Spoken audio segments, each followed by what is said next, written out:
Municípios brasileiros suspendem vacinação contra a Covid por falta de doses. Números da Organização Mundial da Saúde afastam o fim da pandemia. Simone Tebet assume Ministério do Planejamento, prometendo responsabilidade fiscal. Temporais provocam inundações e destruição em São Paulo. Presidente da Rússia, Vladimir Putin, declara cessar-fogo na guerra com a Ucrânia. Onda gigante provoca queda e morte de surfista brasileiro em Nazaré, Portugal. Disco de vinil recupera fôlego no mercado musical brasileiro.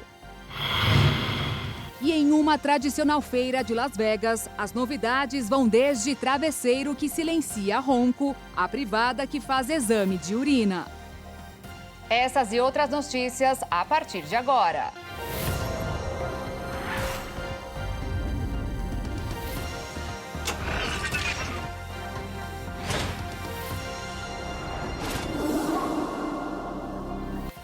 Olá, boa noite. Está faltando vacinas em vários municípios brasileiros. Muitos adultos e principalmente crianças estão sem imunização. A situação acontece no mesmo momento em que cerca de 69 milhões não tomaram nem a primeira dose de reforço. Pelos números do Ministério da Saúde, está quase tudo atrasado. Muita gente não vai aos postos e quem se arrisca, volta para casa. Em Belo Horizonte, capital de Minas Gerais, as doses de Coronavac e Pfizer pediátrica acabaram. E nesta quarta-feira, a vacinação de crianças de 3 a 11 anos foi suspensa. A Prefeitura da capital mineira informou que o último lote de doses de vacina contra a Covid-19 foi recebido no fim de novembro e aguarda nova remessa para retomar a vacinação das crianças. A vacinação de bebês e adultos não foi afetada, pois ainda há doses de Pfizer e Pfizer Baby. Em Botucatu, no interior de São Paulo, apenas crianças com comorbidades estão sendo vacinadas. O município aguarda o recebimento de novas doses para ampliar o público de vacinação. No Rio de Janeiro, a prefeitura vai suspender a vacinação a partir de amanhã.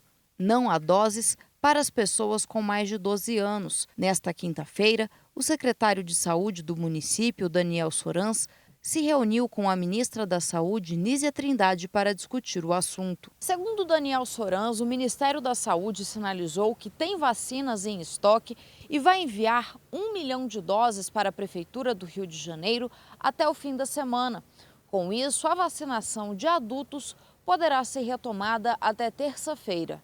O Ministério da Saúde informou em nota que a próxima entrega de vacinas contra a Covid-19 para o público de 5 a 11 anos está prevista para o primeiro trimestre. Até março, a Pfizer-BioNTech deve enviar 69 milhões de doses de imunizantes. Um novo acordo foi firmado entre a farmacêutica e o Ministério da Saúde em dezembro e garante 50 milhões de doses ao longo de 2023. Nós entendemos que a pandemia da Covid não acabou e a melhor estratégia que temos para prevenir a Covid chama-se vacina. Portanto, é muito importante que as pessoas todas que estão habilitadas a serem vacinadas o façam, porque a vacina é a melhor estratégia de se prevenir casos graves e mortes.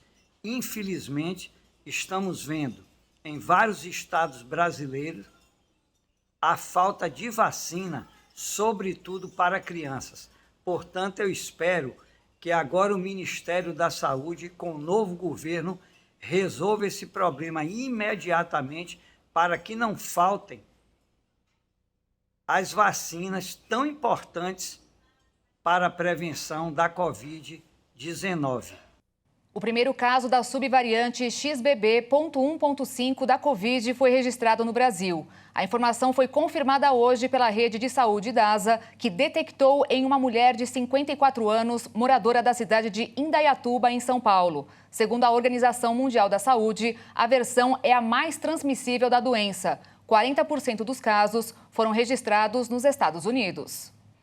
O mês de janeiro começou ensolarado e com altas temperaturas em diversas regiões do país. Mas ao longo desta semana, o cenário foi mudando e a maioria teve queda nas temperaturas, sem contar nas chuvas, que têm causado muitos estragos. Em São Paulo, por exemplo, na região de Franco da Rocha, diversos moradores ficaram ilhados e a rodovia Tancredo Neves, que passa por Caieiras, foi interditada. Várias vias ficaram alagadas. A Defesa Civil foi acionada para atender às ocorrências de pontos de alagamentos e pequenas movimentações de terra, todas sem gravidade e sem vítimas fatais. Apesar de tudo, o cenário foi de terra arrasada, com rastros de lama e sujeira pela cidade. Após os incidentes, as equipes de militares estão nas ruas avaliando a situação. Em Franco da Rocha, a situação é parecida, com várias vias alagadas. Até mesmo a estação da cidade registrou pontos de inundações. A Defesa Civil também foi acionada para ajudar moradores que ficaram ilhados em alguns pontos. No total, 11 ocorrências foram atendidas pelo Corpo de Bombeiros, 8 por quedas de árvore, 2 por desabamento e 1 por enchente, todas elas sem gravidades e sem vítimas. Já na capital paulista, houve queda de árvore e o desabamento de parte de um prédio na Liberdade, região central da cidade. Apesar do susto, o acidente não deixou vítimas e o local foi isolado pela Defesa Civil. Durante as próximas horas, o clima deve permanecer instável na capital e arredores. É esperado uma chuva mais volumosa para áreas norte e centro-leste do estado, com riscos de alagamentos e aumento do risco de deslizamentos devido ao grande acúmulo de água. Já no centro-sul e oeste, terão pancadas de chuvas isoladas. Mesmo assim, algumas ainda podem ser moderadas e fortes. Outro exemplo dos estragos causados pela chuva de verão é em Campo Grande, capital do Mato Grosso do Sul. O volume de água em apenas um dia passou de 165 milímetros. Campo Grande amanheceu literalmente embaixo d'água.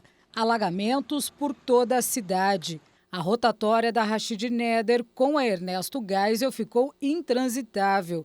De acordo com a Defesa Civil Municipal, a região do Lagoa recebeu a maior precipitação, 209,7 milímetros, seguida da região Prosa, 168,6 milímetros. O Lago do Amor transbordou, causando erosão na passarela. Na região da UFMS foram registrados 159,2 milímetros de chuva. A precipitação acumulada nas últimas 24 horas na capital foi de 165,2 milímetros.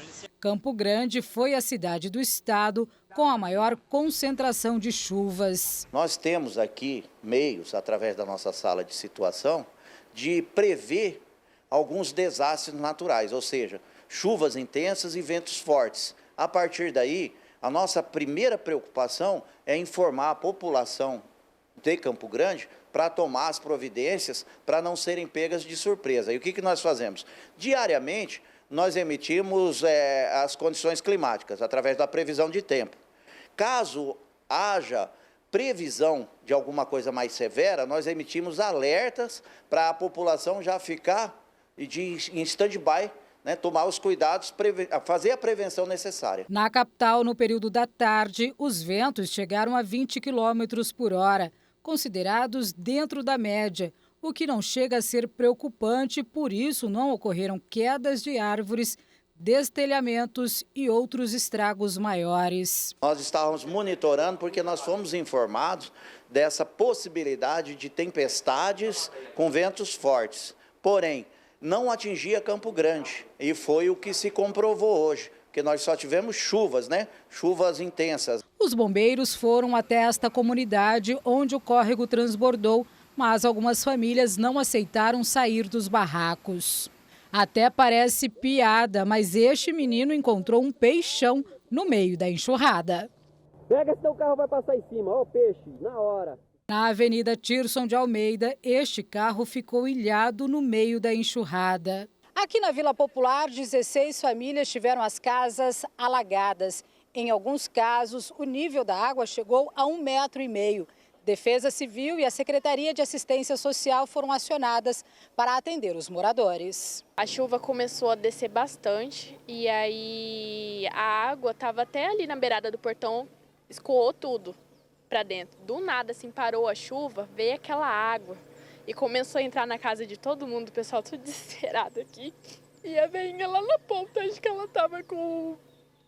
Eu não vou saber dizer para você, acho que o negócio de respirar. Ela teve que sair correndo da casa dela, mas a neta dela, para poder ir para uma casa do vizinho lá em cima. Aí saiu todo mundo de dentro da casa. Algumas famílias conseguiram erguer os móveis, mas muitas perderam o pouco que tinham. Foi muito triste, né, de ver as coisas da gente molhando tudo, né, o povo tudo desesperado aqui. Foi muito triste. Perdeu muita coisa? Perdemos tudo, não ficou nada. Foi constatado que devido ao número muito grande de chuva hoje, né, e alguns bueiros estão entupidos, nós atendemos aqui um número de 16 pessoas, 16 moradores que saíram mais prejudicados. Quanto é que chegou o alagamento? Ele chegou a que altura, mais ou menos? Em algumas casas, 50 centímetros até 1,5 metro. Eles perderam os móveis, perderam os mantimentos. Então, nós estamos ajudando eles na orientação e já solicitamos também o pessoal do CRAS, do SAS. E agora vamos entrar em contato com o pessoal da Solur para ver se desobstrui alguns bueiros, né?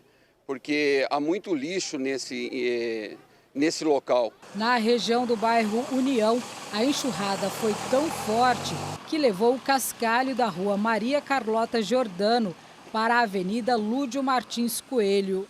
Na mesma região, no bairro Oliveira 3, o bairro foi recém-asfaltado, mas a travessa Guilherme Satírio, que termina na rua Beira Rio, não recebeu drenagem.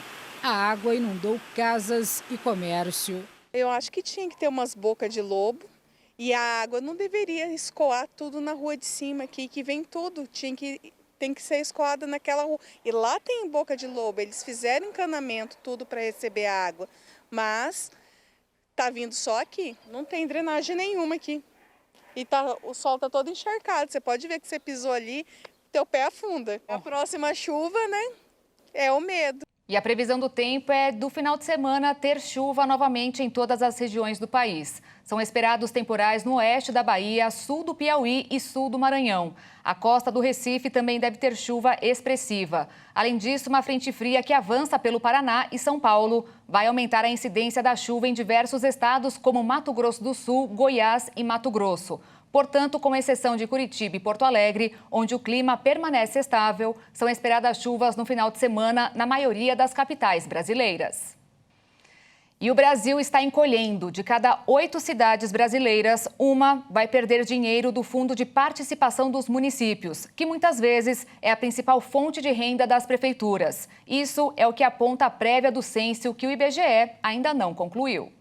Este ano, o fundo vai distribuir 188 bilhões de reais para todas as cidades. Ganha mais quem tem mais habitantes. Mas, segundo a primeira divulgação do censo, 702 cidades estão com menos moradores. A pior situação é a de Ipixuna do Pará, no Pará, que em 2018 tinha 62 mil moradores e agora estaria com apenas 29 mil. O pagamento da primeira parcela do fundo está marcado para o próximo dia 10 e muitos prefeitos querem contestar os resultados apresentados até agora pelo IBGE. Mas a explicação também pode estar no prejuízo que os próprios moradores estão causando quando não querem responder à pesquisa.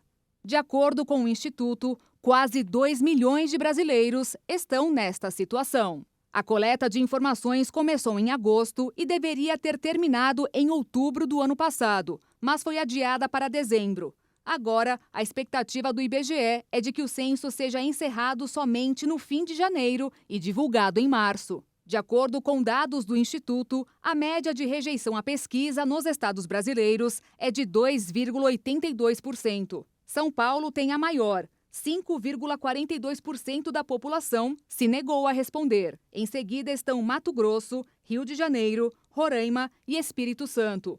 Aliás, São Paulo tem o maior número de condomínios e prédios com portaria eletrônica, o que, de acordo com o IBGE, dificultou o contato com muitos moradores. Só que responder é um dever legal de todos os brasileiros. E aqueles que se recusarem, além de causar prejuízos à cidade onde mora, podem ser multados em até R$ 13.200. A orientação da Confederação Nacional dos Municípios é que entrem com ações na Justiça Federal para que o governo federal desconsidere a prévia do censo 2022, já que não foi concluído. E depois do intervalo, você vai ver Simone Tebet assume Ministério do Planejamento, prometendo responsabilidade fiscal. E também, disco de vinil recupera fôlego no mercado musical brasileiro.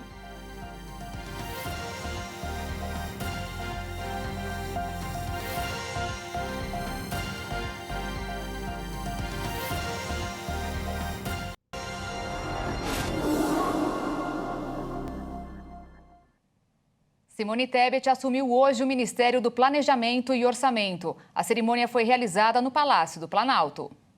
No primeiro discurso à frente do Ministério do Planejamento e Orçamento, a ministra Simone Tebet disse que vai trabalhar para reconquistar a confiança dos investidores no Brasil. Disse que o planejamento e o orçamento vão atender os públicos diversos do país e as pessoas mais pobres, sem descuidar da responsabilidade fiscal. Tebet não anunciou nomes dos secretários, mas convidou publicamente a equipe do Tribunal de Contas da União para compor a diretoria do Ministério. Segundo ela, o TCU já detém informações e experiência para análise e avaliação das políticas públicas do país. Tebet também destacou que ficou surpresa com o convite de Lula para que ela assumisse a pasta do planejamento, por ter posições divergentes da política do PT. Afirmou, no entanto, que vai trabalhar junto com a equipe econômica e ajudar a fazer o governo dar certo. A ministra detalhou como recebeu o convite para ocupar o cargo. A hora que eu abri o envelope, estava lá, Ministério do Planejamento e Orçamento. Quando eu abri a minha boca para agradecer e dizer para o presidente que eu achava que havia algum equívoco, porque disse a ele, mas presidente, nesta pauta, ministro Haddad, ministro Alckmin, ministro Esther, nós temos divergências econômicas. Ele simplesmente me ignorou, como quem diz, é isso que eu quero, porque eu sou um presidente democrata. E um presidente democrata não quer apenas os iguais, quer os diferentes para se somar, porque é assim que se constrói uma nação soberana, igual, justa e para todos. Nesse particular, gostaria aqui de falar daquilo que convirjo com as demais pastas da economia. Vamos deixar as divergências, se é que haverá alguma, para depois. Comungo, ministro Haddad, com a sua visão de que a necessidade não só de cuidar dos gastos públicos com racionalidade, mas da aprovação urgente da reforma tributária, para garantir menos tributos do consumo, que normalmente atinge e ataca os mais pobres, mas que possamos ter um sistema tributário menos regressivo, com simplificação e justiça tributária. Somente assim teremos o crescimento necessário para garantir os empregos e renda para a nossa população brasileira. A reforma tributária não poderia estar em melhores mãos do que Bernardo Api. E elas se somarão às nossas mãos e às mãos do Congresso Nacional, porque a reforma tributária já esperou tempo demais, 30 anos, para ser efetivada. Vamos atuar convergentes nesse propósito. Ao lado de Geraldo Alckmin e de Esther Dweck, teremos um diálogo produtivo nas reuniões da equipe econômica. E a ministra do Turismo, Daniela Carneiro, sofreu uma nova acusação. Ela teria uma ligação com outro acusado de chefiar uma milícia. O primeiro foi o ex-policial militar Juraci Alves, condenado por homicídio e apontado como chefe de uma milícia na Baixada Fluminense. A denúncia agora é que Fabinho Varandão, conhecido por impor o terror nos bairros de Belford Roxo, no Rio de Janeiro, fez campanha e pediu votos para a ministra quando ela foi candidata a deputada federal no ano passado. Fabinho é réu na justiça, acusado de comandar um grupo paramilitar que comanda sinais clandestinos de TV e internet. O presidente Lula iniciou seu terceiro governo com quase 8.700 obras inacabadas pela gestão anterior, segundo o relatório do Tribunal de Contas da União. Em 2019, ao assumir o governo, Jair Bolsonaro recebeu 14.403 obras inacabadas, de acordo com o TCU. No meio do mandato, esse volume caiu para 7.862 e depois voltou a subir nos anos seguintes. São projetos que já receberam quase 28 bilhões em repasses. Os estados com mais obras paradas são Maranhão, Bahia e Pará. O relatório mostrou que a educação é a área com mais obras suspensas, seguidas pelos setores como mobilidade e saúde. Na sequência, aparecem 569 obras de infraestrutura interrompidas, outras 380 destinadas a práticas esportivas e 449 realizadas para fomentar o turismo. Nos próximos dias, a Casa Civil da Presidência da República deve disponibilizar aos prefeitos e governadores uma ferramenta para que atualizem os dados sobre os projetos realizados com o dinheiro da União que estejam nessa situação. O ministro do Trabalho, Luiz Marinho, reafirmou hoje em suas redes sociais que a manutenção ou não do saque aniversário do Fundo de Garantia vai depender de um amplo debate com o Conselho Curador do FGTS e as centrais sindicais. A proposta da eventual extinção da modalidade, criada no governo Jair Bolsonaro, recebeu várias críticas. O saque aniversário permite que o trabalhador retire uma parcela do saldo toda vez que completa mais um ano de vida. Em compensação, quando é demitido sem justa causa, é possível sacar apenas a multa de 40%. O restante fica seguro durante 2 anos. Os brasileiros tiraram 103 bilhões de reais a mais do que depositaram na caderneta de poupança no ano passado. Foi o pior resultado da história, que, segundo o Banco Central, foi consequência do alto endividamento das famílias e também do baixo rendimento da caderneta. Muitas pessoas procuraram outros investimentos que pagam mais. Alguns, inclusive, não cobram imposto de renda.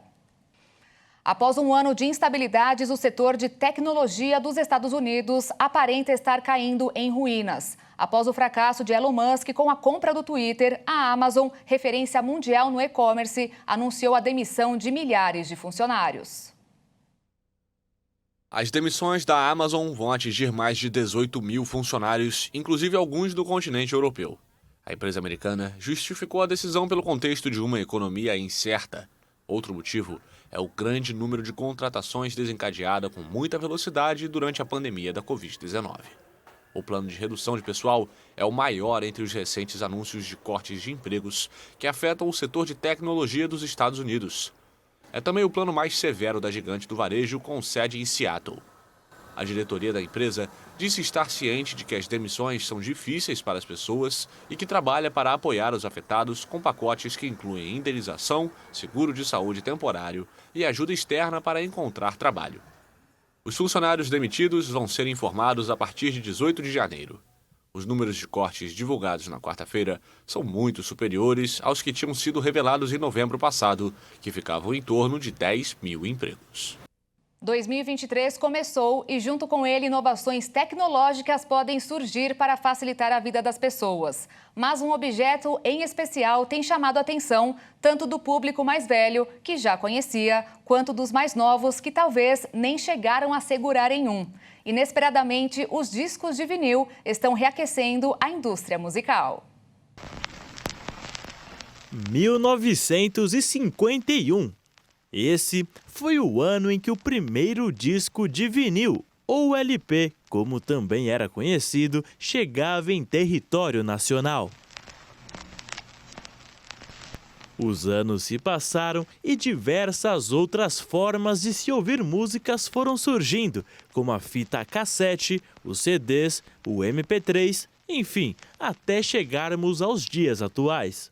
Em plena era da música digital, a busca pelo formato analógico redesenhou o mercado e montou o que parecia ser o cenário ideal.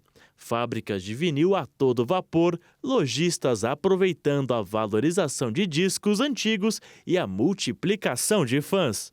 Mas o fato chama a atenção, já que no início dos anos 2000, o que mais se ouvia era que o CD estava predominando e o LP iria acabar.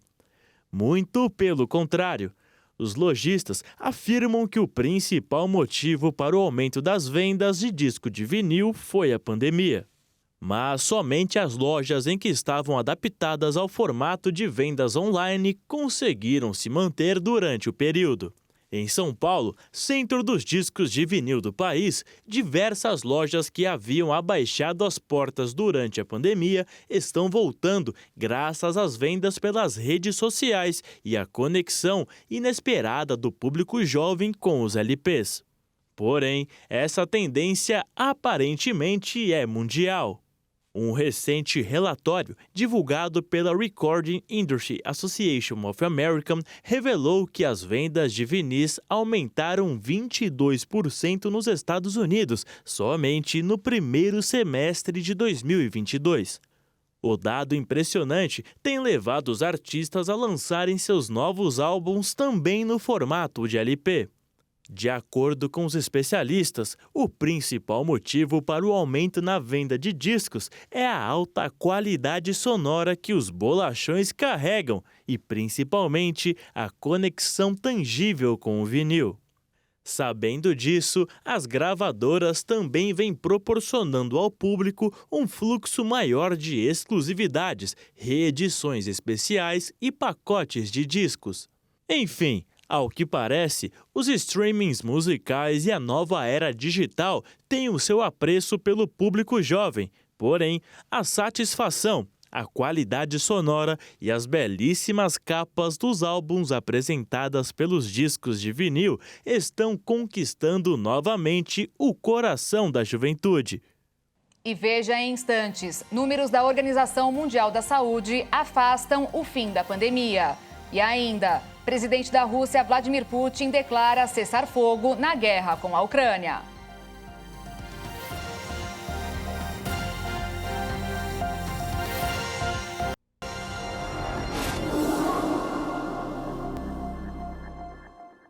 O maior aplicativo de transporte do país anunciou hoje o início das operações do serviço de mototáxi em 2 capitais brasileiras. O repórter Leonardo Félix traz mais informações. Com a chegada do Uber Moto a São Paulo e ao Rio de Janeiro, paulistanos e cariocas poderão pedir viagens com motocicletas da mesma forma que já faziam em outras modalidades do aplicativo. O Uber Moto chegou ao país em novembro de 2020, em Aracaju, Sergipe, e já funciona em mais de 160 cidades brasileiras. Segundo a plataforma, foram necessários mais de 2 anos de estudos em diferentes municípios antes de implantar o Uber Moto nas 2 maiores cidades brasileiras. Na avaliação do aplicativo, o produto tem papel complementar no deslocamento dos usuários, na chegada e partida de estações e terminais de ônibus, trens e metrô. Uma questão importante é a segurança. Todas as viagens incluem a checagem de antecedentes dos condutores parceiros e dão aos usuários a possibilidade de compartilhar com seus contatos a placa, a identificação do condutor e sua localização no mapa em tempo real. Assim como na modalidade de viagens em carros de passeio, a Uber oferece seguro de acidentes pessoais, tanto para usuários quanto para parceiros. De São Paulo, Leonardo Félix.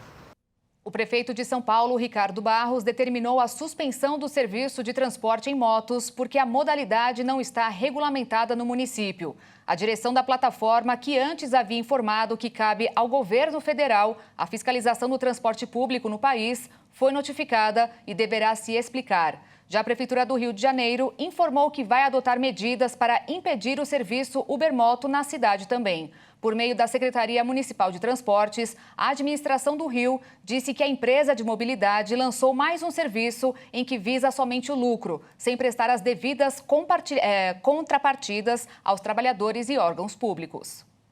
A procura por testes de Covid triplicou em Campo Grande, no Mato Grosso do Sul. E o detalhe é que 30% tem dado positivo.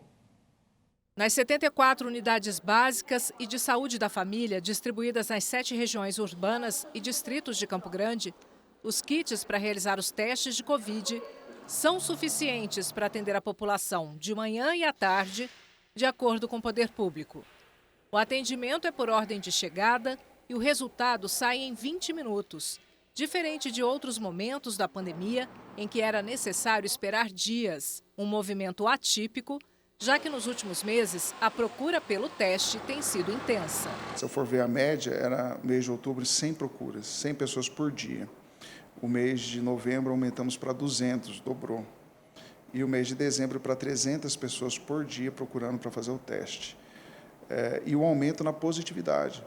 Se eu tinha 10%, passei para 15% em novembro, 10% em outubro, e hoje nós temos as últimas 3 semanas com mais de 30% de positividade. Ainda de acordo com o secretário municipal de saúde, a circulação da variante BQ1 no estado traz sintomas menos letais. Tem uma restrição às vias aéreas superiores e tracto intestinal. São sintomas gripais e de dor abdominal, uma diarreia que dura alguns dias, poupando a principal causa de morte, de necessidade de oxigênio, de procura UTI, que são os pulmões. Então, é uma cepa que não é tão agressiva e é menos letal, tanto que não precisamos aumentar o número de leitos de UTI na nossa capital. Mesmo assim, há registros de mortes, a maioria em pessoas que apresentam comorbidades. Os especialistas chamam a atenção para a importância da vacinação e as doses de reforço. Menos de 42% da população em Campo Grande tomou a 3ª dose e menos de 17% a 4ª dose. Novos dados divulgados pela Organização Mundial da Saúde afastam a ideia de que a pandemia está próxima de terminar. Mesmo com a flexibilização das medidas de segurança em diversas partes do mundo, o vírus segue deixando seu rastro de destruição. Desde o início da pandemia até o dia 1º de janeiro de 2023, foram confirmados mais de 656 milhões de casos e mais de 6 milhões e 600 mil mortes no mundo. Das semanas entre os dias 26 de dezembro e 1º de janeiro, mais de 3 milhões de novos casos da doença foram notificados. Mas, para além das infecções, outro dado preocupa: o de mortes. Em apenas uma semana, foram 10 mil. Aumento de 21% em relação aos 28 dias anteriores. O motivo para esse aumento repentino é que, depois de semanas de pressão, a Organização Mundial da Saúde recebeu novos relatórios da China sobre a doença. A partir das informações fornecidas por Pequim, a OMS contabilizou 218 mil novos casos e 648 mortes na semana encerrada no dia 26 de dezembro. Inicialmente, o relatório afirmava que os novos casos registrados de óbitos eram referentes a até 1º de janeiro, mas a base de dados da entidade foi atualizada. Pode parecer que não, mas o apagão de dados chineses sobre a doença pode impactar o restante do mundo, como já afetou no início da propagação do coronavírus. Diversas nações europeias e os Estados Unidos demonstraram uma imensa preocupação com o fato e ameaçaram até impor sanções à China. E a desconfiança mundial se faz presente dentro do território chinês. Isso porque, diante do aumento de casos e com muitas farmácias sem estoques, as famílias chinesas estão recorrendo a sites fraudulentos na busca de comprar remédios. As autoridades chinesas informaram que começaram a distribuir o Paxlovid em alguns hospitais e clínicas comunitárias, mas o medicamento continua muito difícil de ser obtido. O Ministério da Segurança Pública da China ordenou uma ação contra as atividades ilegais e criminosas ligadas à produção e venda de medicamentos falsificados relacionados à doença. Em um movimento inimaginável e considerado hipócrita pelos ucranianos, o presidente russo Vladimir Putin ordenou um cessar-fogo para a realização do Natal ortodoxo. Amanhã, 6 de janeiro, ao meio-dia, o exército russo está ordenado pelo chefe do país a abaixar as suas armas. A ação, tão esperada há quase um ano, demonstra um lado frio e sem critério realizada por Putin. Isso porque o pedido coincide com a data do Natal ortodoxo, que é comemorado no sábado e aconteceu após um pedido do patriarca da Igreja Ortodoxa Russa, Cirilo I. A Ucrânia, no entanto, imediatamente rejeitou a ordem, classificando-a como uma hipocrisia. desde o início da invasão da Ucrânia no dia 24 de fevereiro do ano passado. Esta foi a primeira ordem para um cessar-fogo. O líder ortodoxo russo pediu a suspensão das hostilidades até a meia-noite do dia 7 de janeiro. Segundo ele, a trégua permitirá aos ortodoxos assistir às missas nas vésperas do Natal na Ucrânia. Quem também se manifestou sobre o pedido de Putin foi o presidente dos Estados Unidos, Joe Biden. Falando a repórteres na Casa Branca, ele questionou a proposta feita pelo presidente russo e disse que Putin está tentando encontrar um pouco de oxigênio, fazendo uma alusão à pressão que a Rússia tem sofrido nos últimos meses de guerra. As negociações entre russos e ucranianos para um cessar-fogo estão paralisadas desde março do ano passado. Com a continuidade da guerra e os avanços da contraofensiva ucraniana, possibilitados pela remessa de armas por americanos e europeus, os dois lados parecem agora apostar em novas vitórias no campo de batalha. Enquanto a Ucrânia tenta recuperar territórios ocupados e iniciou ataques com drones dentro do território russo, Moscou tem intensificado os bombardeios contra a infraestrutura ucraniana, que provocam cortes no fornecimento de gás, água e eletricidade, visando aumentar os custos da guerra para a população do país. Ao que parece, mesmo com esse cessar-fogo de 36 horas, a guerra está longe de um fim definitivo e o povo ucraniano é o único que tem sofrido diretamente com esse conflito há quase um ano. O presidente Joe Biden e o chanceler alemão Olaf Scholz decidiram hoje enviar blindados para ajudar a Ucrânia em sua luta contra a invasão russa. Em Berlim, foi anunciada também a entrega de um sistema de defesa aérea. Os Estados Unidos e a Alemanha vão enviar blindados à Ucrânia. A informação foi revelada pelo presidente americano Joe Biden nesta quinta-feira.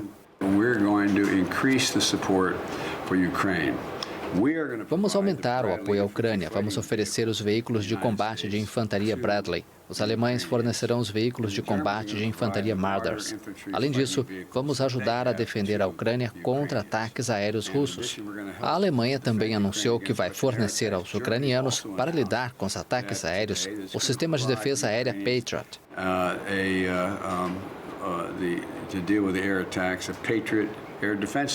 Os veículos de combate Bradley e Marder farão parte de uma nova fase significativa do fornecimento de armamento ocidental às Forças Armadas da Ucrânia. Kiev fez uma longa pressão para obter armas mais pesadas, incluindo tanques, que lhe permitiriam passar à ofensiva. Os países ocidentais se mostraram relutantes em sua maioria, por temerem ser arrastados para a guerra ou provocar ainda mais a Rússia. Mas esse impulso parece ter mudado. Embora os Bradleys e Marders não sejam tanques, eles são considerados armas poderosas, capazes de enfrentar o equipamento russo. Em discurso na Casa Branca, o presidente norte-americano admitiu falhas no sistema de imigração americano. O democrata revelou um plano para aliviar a pressão na concorrida fronteira com o México. Não venham à fronteira sem iniciar um processo legal, pediu nesta quinta-feira o presidente dos Estados Unidos, Joe Biden, aos migrantes que chegam ao país. O democrata prometeu uma nova estratégia migratória segura e humana.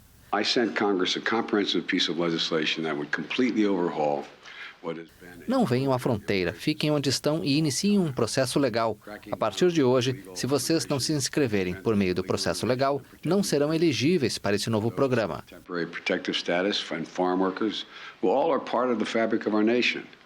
Em discurso na Casa Branca, Biden admitiu falhas no sistema de imigração americano e revelou um plano para aliviar a pressão na concorrida fronteira com o México. O democrata disse que enviou para o Congresso uma proposta de legislação abrangente que reformularia completamente o sistema de imigração. O presidente americano também reforçou que a nova estratégia seria o que ele denominou de organizada. Esse sistema abrirá as portas a cada mês para até 30 mil migrantes de Cuba, Haiti, Nicarágua e Venezuela, mas vai endurecer as restrições na fronteira com o México. A cota de imigrantes se limitará aos que tiverem um patrocinador em solo americano. Já os que tentarem entrar ilegalmente serão expulsos com base na norma sanitária conhecida como o Título 42, e com a intervenção da polícia, em coordenação com as autoridades mexicanas. E veja daqui a pouco, onda gigante provoca queda e morte de surfista brasileiro em Portugal.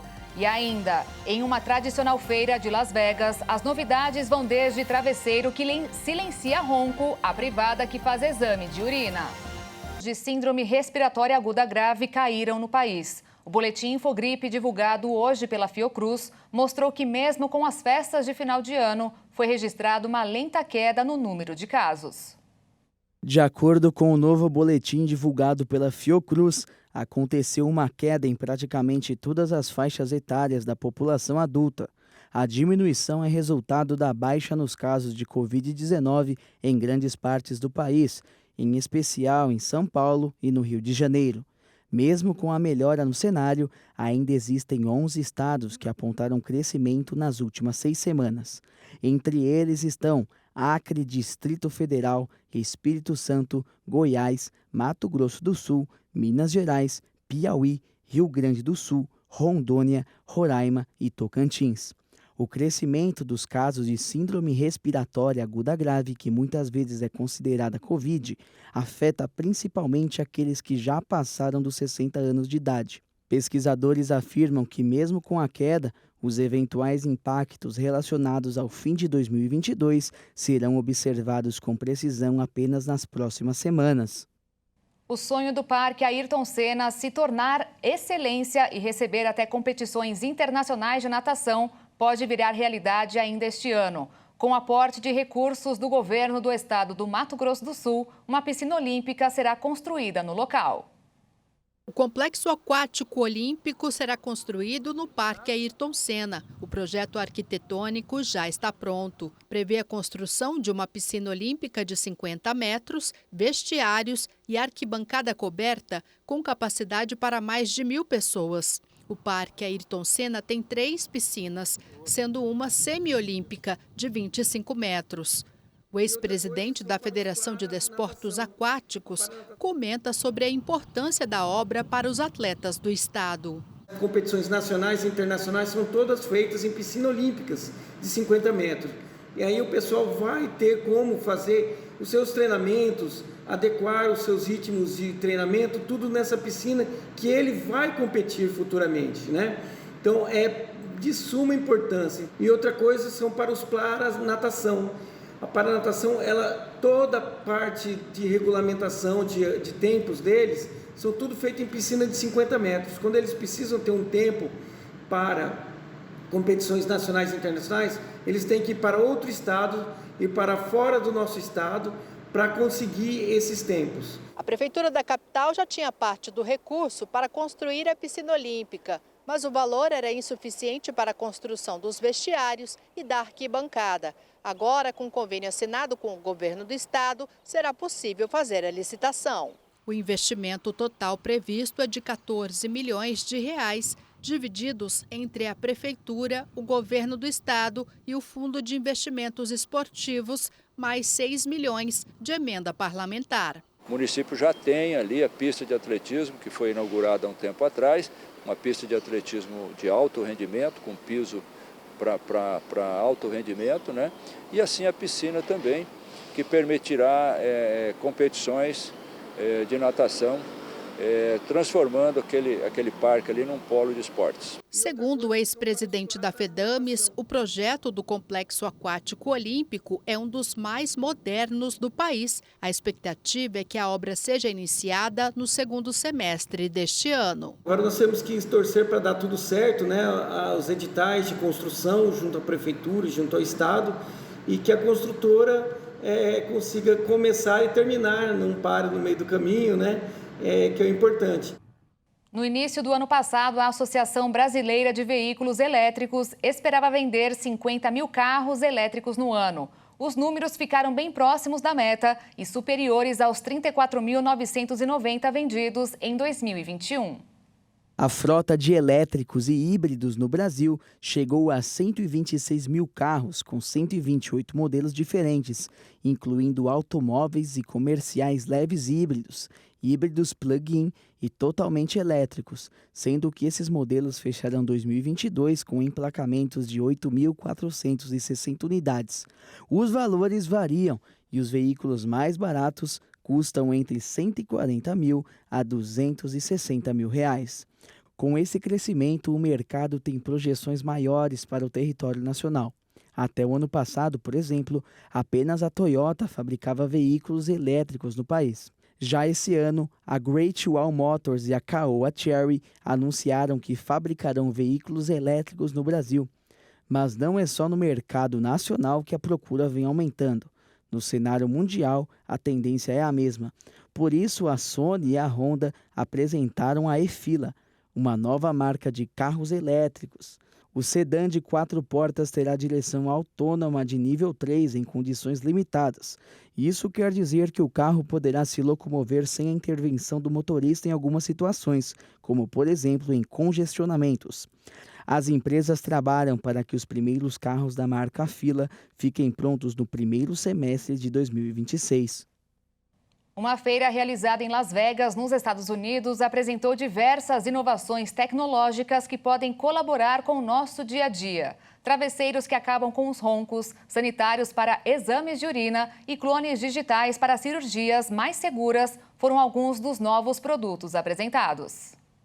A tendência é que as crescentes inovações de cuidados médicos remotos ou domésticos seja um dos principais destaques este ano da feira Consumer Electronics Show, realizada em Las Vegas. Diversos analistas do mundo todo foram até o complexo para ver alguns dispositivos de saúde que monitoram ou melhoram o bem-estar. Uma empresa sul-coreana surgiu com uma novidade e apresentou um travesseiro com microfone incorporado que detecta roncos e ativa bolsas de ar, que não emitem som e mudam de tamanho para girar suavemente a cabeça da pessoa adormecida para uma posição que facilite a respiração tranquila. Segundo os desenvolvedores do produto, ele detecta de imediato quando a pessoa começa a roncar. O travesseiro, que se conecta a um aplicativo para smartphones, compila dados que são analisados para identificar os padrões de ronco, aperfeiçoando assim sua resposta com o tempo. Já uma outra empresa de saúde e bem-estar digital apresentou o dispositivo U-Scan, que permite às pessoas analisar a própria urina no sanitário. A desenvolvedora criou 2 versões, uma para controlar o ciclo hormonal da mulher e outra nutricional. A invenção consiste em um disco inserido na louça do sanitário, equipado com cartuchos intercambiáveis que permitem medir indicadores nutricionais, como hidratação, pH ou níveis de vitamina C. Segundo a companhia francesa, ele ajuda as pessoas a monitorar sua ingestão metabólica para otimizar sua hidratação e nutrientes diários. O U-Scan se conecta com um aplicativo para smartphones via tecnologia sem fio e consegue distinguir entre vários usuários.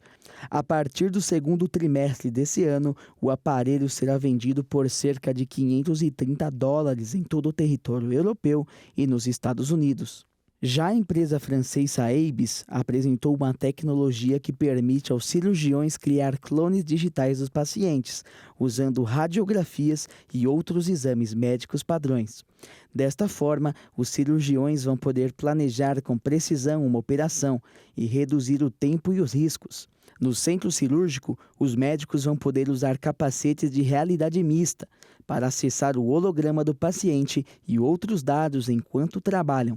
Para aqueles que sofrem de dores no pescoço ou nas costas, uma empresa sul-coreana apresentou uma poltrona de massagem reclinável por incríveis $9.500, cerca de R$51 mil. A poltrona pressiona os músculos, aplica calor e emite ondas eletromagnéticas que aliviam dores e incômodos. E o Jornal das 22 termina aqui. Obrigada pela sua companhia. Um ótimo fim de noite para você e até amanhã.